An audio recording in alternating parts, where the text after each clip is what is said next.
So hi guys, how are you? Very good evening and welcome back on the channel of Millennium Advisory.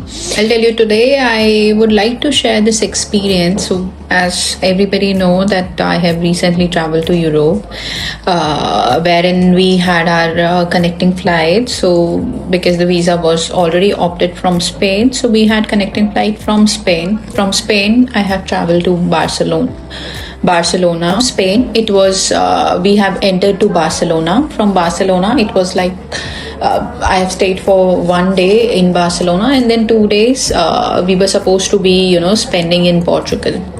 Then after spending 2 days to Portugal, we have decided that we'll go to Paris, or we'll go to Paris. So it was just like half of the day I was supposed to spend in Paris, so that at least we can go and see the Eiffel Tower, and just at least we can. I was just about to spare some time for myself, because this trip was all about business meetings, speaking to the university, the employers and everyone. So I thought, okay, let me just spare one, because I already got the visa for Europe, so let me just take one short trip for myself, could be for Paris. So I decided that I'll be staying half of the day in Paris, and then after spending 1 day in Paris, I was supposed to go back to Barcelona so that I can return to United Arab Emirates, Dubai, which is my now the home country.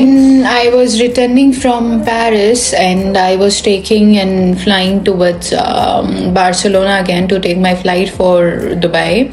So what I have experienced is, and it's literally little shocking. So I just want to share this very small incident, which is my personal incident, happened with me.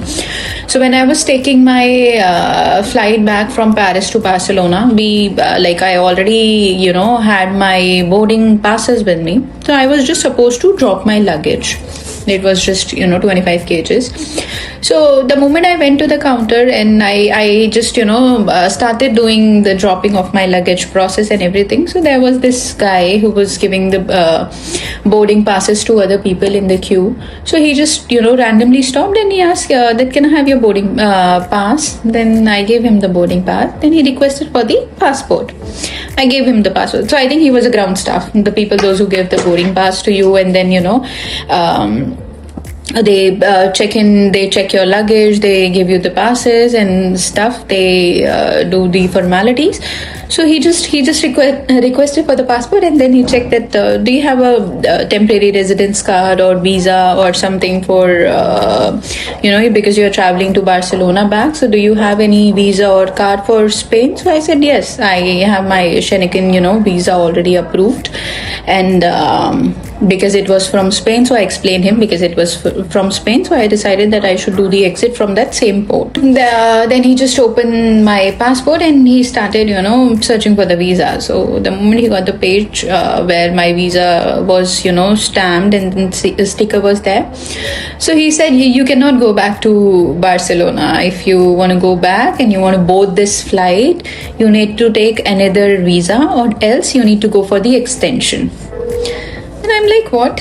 How I can extend the visa? Because the appointments are usually, it's little difficult to get the appointments.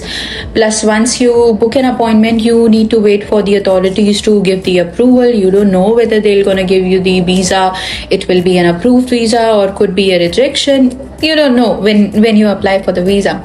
So I just looked at him, and I told him that I don't think so that I need a visa, because my visa is already valid, and it was for 15 days. So I have just consumed my 7 days. I'm still left with my 7 days to be that I can spend my time in Europe, but I'm deciding to leave it within 7 days. So easily he told me, you cannot board this flight. And I said that I cannot board this flight. Okay. Then I requested, can I go back to Dubai? Can I take a flight from Paris directly to Dubai rather than going to Barcelona? He said, I don't know. Then I told that, okay, if you don't know, then can I take my flight from Paris to India? If I can go back to my home country, then from India easily I could have come back to Dubai. So he said that information is not with me, so if you can check with the other members and stuff. And I was just left with 1 hour for my boarding time, and this everything was going on the airport. So I was like, okay. So I just opened my visa and I'm like, no, I my visa is visa validity was for 2 months. So the moment the moment I opened my visa, I saw, no, I cannot be wrong. It's this is what I used to inform to my clients, that you can take a flight even last day of your visa, and then the day you're entering to the port, your visa is countable from there. So I was like, no, there are two scenarios for your information on your visa. One is the validity of your visa, that the visa is issued on so date and the visa is expired on so and so date. With that visa validity, there is one more validity for how long you can stay inside the country. Okay, so I just looked at my passport and I was like, okay, my visa is still valid, and that's how I made plans. So the problem is that my visa was issued on 9th of September and it was valid till 19th of January 2026. So I have traveled on 18th of January 2026. So always a risk taker. So I have traveled on 18th of January 2026. And when we were taking our flight from Paris to Barcelona, it was 22nd of January. So I think that's how he thought that I can only stay till 19th of January. But I think he did not see my stamping, or maybe he was not aware about the guidelines as per my passport, or maybe my residency in Dubai, or I think he was not having the proper information. So again, I just opened my I started searching on the embassy portal that how I can be wrong. I made this plan thinking that yes, I can enter on 19th of January. From then my 15 days starts to remain in Europe, and once my 15 days are completed, I need to come back to Dubai. So I just searched on my portal. So I just opened the embassy portal where I know that I can check all these details. So after seeing my searching according to the nationalities and visa details, so I was sure that what information I had, it's correct. So I just searched it on the embassy website, and I was for sure I was correct. So then I just went back to him. Then he said, I don't know about this, I can call my manager. Then he called his manager, and then I spoke to him. He was I think from Nigeria, Cameroon somewhere, maybe somebody from Africa, and he was living in Europe. He had a permanent residency in Europe. So that guy also said, no, I cannot board the flight. And I started getting a little panic, to be very honest. But then I knew that I have made some plans, and this is how I used to give information to my clients also, that they can travel, and this is the guideline and everything. So I said no, it's already mentioned on the website. Plus I have showed him a couple of visas of my clients. So recently some of my clients, they have traveled, their visa was about to get expired, and then they traveled nearby their expiry date of the visa, and then it was easy, smooth process for them. So I just conveyed my message. I gave my information to him. I said that you can check it on the European website, especially on the Spain, that the moment I'm entering to the country, irrespective of whatever is my entry date or my visa validity or my expiry date of the visa, but the moment I will enter to the country, to the ports, and I'll get the stamp of entering to the any European or Schengen zone, from that day onwards my validity starts to remain in the country. So technically I got the visa for 15 days if I have entered the European side on 18th of January. So I was supposed to stay for next 14 days in that country. So I think why I want to share this experience. And then again happened the same thing. Then I just gave my all the credentials. I have shared all the link and everywhere, that what is the requirement of European and Schengen visa for Indian passport holders, for the people those who have Emirates ID. So we did little debate for 30 minutes more, and then my flight was about to I was about to just, miss my flight. And I told them that if I'll miss my flight, you guys have to bear the charges because I know that I'm correct on my side. Then they again called two superior managers. Then I think one guy came who was actually having some information, otherwise ground staff, zero.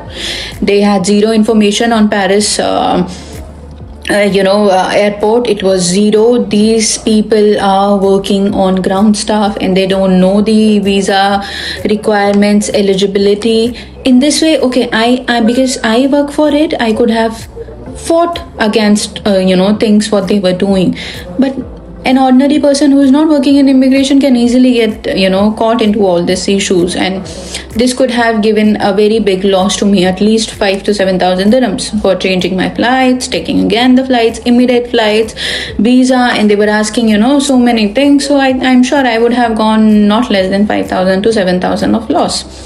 So I think because yes, I was working in this industry and I'm working in this industry, what we deliver to our clients, it's based on some personal experiences. But yes, because some of the clients have traveled already and we don't know that what things they have experienced. Based on that, we give our consultations. So I think it was a very best experience to be shared. And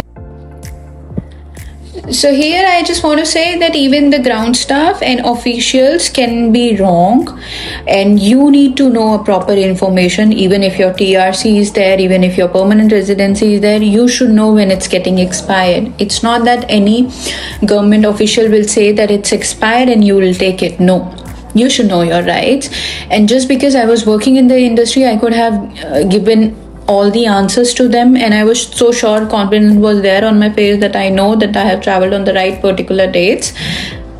So this is what I feel that you should be aware about all the guidelines, because I knew that I have traveled on the right particular duration. So you should trust when we say something. You should actually follow that. When we are giving you any guidance, you should know that yes, it's coming from an experience also, because we have dealt already from last so many years. We are dealing with so many clients. They have traveled from different countries to different countries. So of course, when we are giving any information, any consultation, it comes with an experience, I must say. Second, when the moment I got the boarding pass, they told me that okay, I can take the flight. We were waiting for close to the gate to take the bus so that we can go to the aircraft and we can take our flights.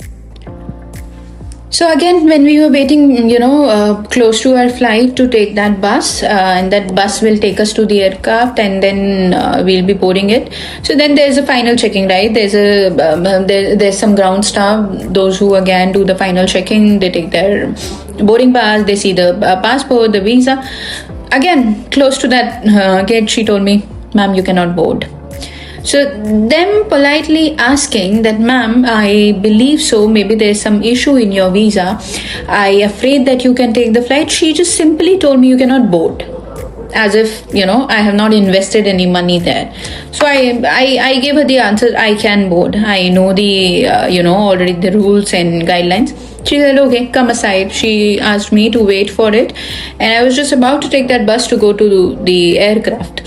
So I told her, "Just check with your senior, because I need to take this bus so that I can go to the aircraft," because they were having very limited buses to go to the aircraft, and you cannot walk. It was a really distance from the airport gate to the aircraft. And the moment she called her senior, so the senior asked, "There are two people, two Indians, those who are boarding this flight to Barcelona?" She said yes. Then she was then I'm sure the manager said that let them go and all, because she just said yes, there are two people.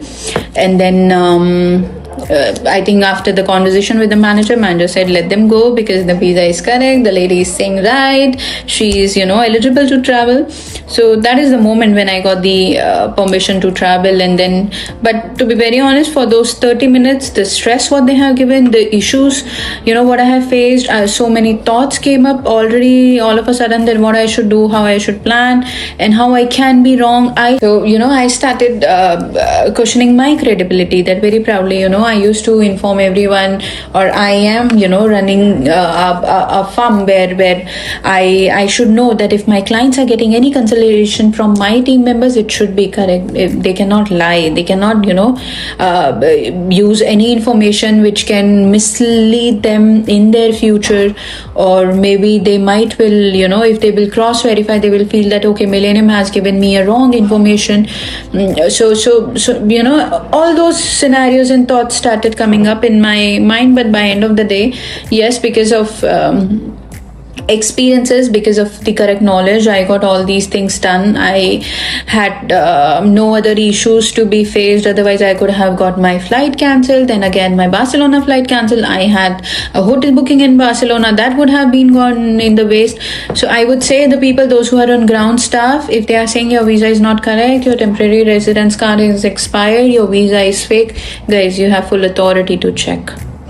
They should inform all these things with some certain proof. If there's no proof, you can fight for it, and also you can justify yourself, but you should be having the correct information from your consultation and the counselors you process your application. Or if any case you're going to somebody and you're going to meet them, you should know the country guidelines plus the visa category and the guidelines, so that you can explain yourself. Do not afraid to speak up. Then you have visa, you have passport, and it's valid. You have full right to fight to these ground staff people also. So airport is nothing. I believe they were just sitting there without any training and knowledge.